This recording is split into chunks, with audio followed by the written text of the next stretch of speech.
We are honored to be joined by our good friend Regina Egea, who is founder and board chair at Garden State Initiative, one of our longtime partners, and also Bret Silver, vice president for university advancement and external relations at Drew University, a great institution of higher learning.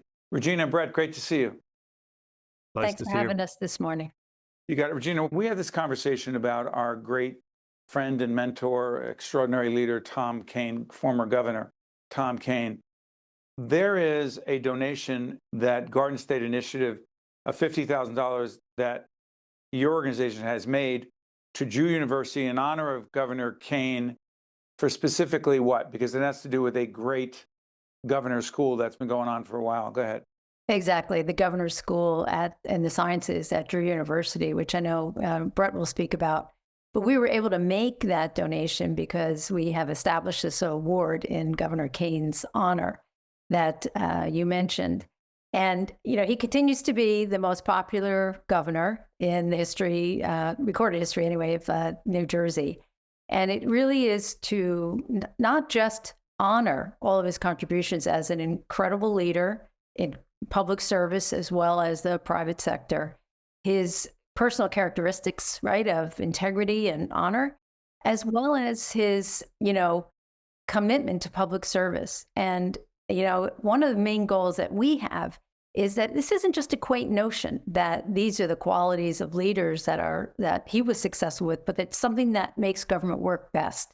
And that's really what we're trying to recognize and remind everyone that he and others who perform like him are able to contribute to the state of New Jersey, and we want to honor that.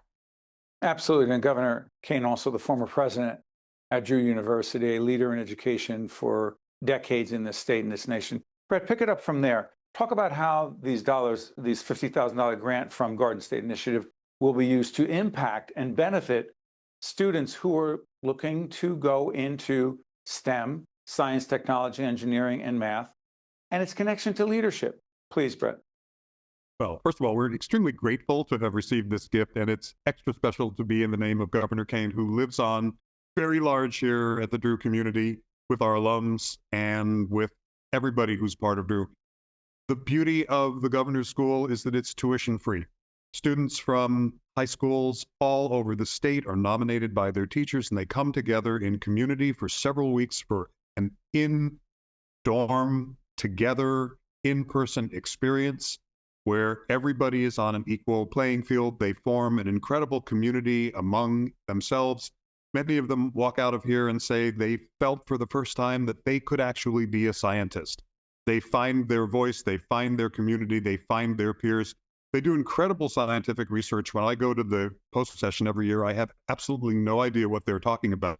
They are so far advanced in the science. And then they go out into the world and they go to Research One universities, they go to community colleges, they form part of an important scientific community in higher education, and then they go off into the world and they do incredible things in STEM fields. I often try to understand the connection between technology, science, and leadership. Artificial intelligence, STEM, and leadership. Am I off base here, Bret?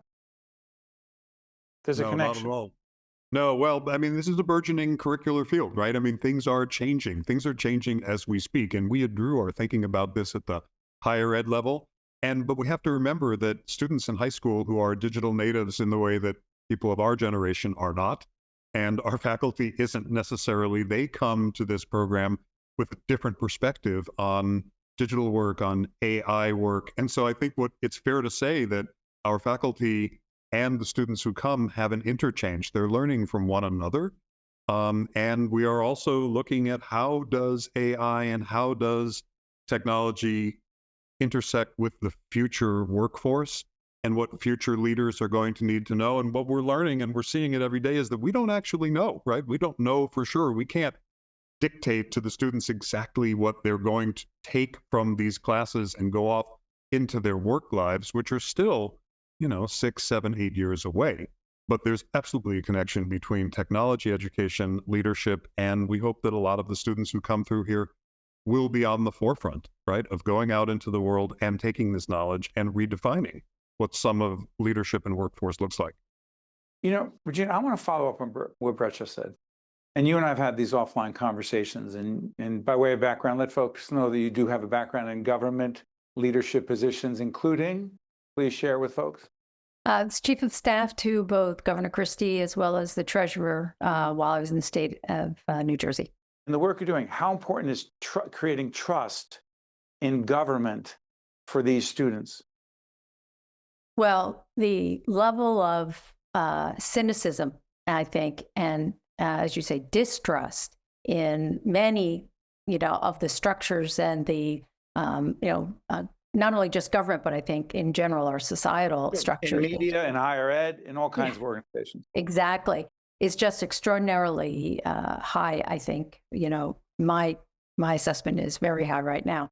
And one of the ways that we can help impact that as a policy organization is to bring credible both ideas and substantial research and hold up leaders like Governor Kaine in terms of has worked, can work, and will be important for going forward for those who want to go into both public, frankly, as well as the private sector. And the only way one rebuilds that is consistency. And I think one of the things that I always heard, at least while he was governing, you were there, but Bret speaks about it at Drew University, is he's very community building oriented, which means you have to get to know the people, you have to listen to them, as well as incorporate. And he's a big, as you know, his book about the politics of inclusion is one of his fundamental principles. And these are the things that I think people really will latch on to, and that's how you build trust. A giant. Tom Kaine is a giant, not just in government, in the state of New Jersey, in the country, but also in higher education and education overall. So this, to repeat, Garden State Initiative, one of our terrific partners, a grant of $50,000 to Drew University in honor of Governor Tom Kaine to support the New Jersey Governor's School in the sciences. To you, Bret, to you, Regina, we thank you so much for joining us. All the best. Thank you, folks. Thank you very much. Thanks, you got Steve. it. Stay with us. We'll be right back. One-on-One with Steve Adubato is a production of the Caucus Educational Corporation. Funding has been provided by the Fidelco Group, PSC&G, the New Jersey Economic Development Authority, Delta Dental of New Jersey, EJI Excellence in Medicine Awards, a New Jersey Health Foundation program. RWJ Barnabas Health. Learn more at rwjbh.org. NJ Transit, New Jersey Sharing Network, and by Robert Wood Johnson Foundation. Promotional support provided by the Chamber of Commerce, Southern New Jersey, and by Insider NJ.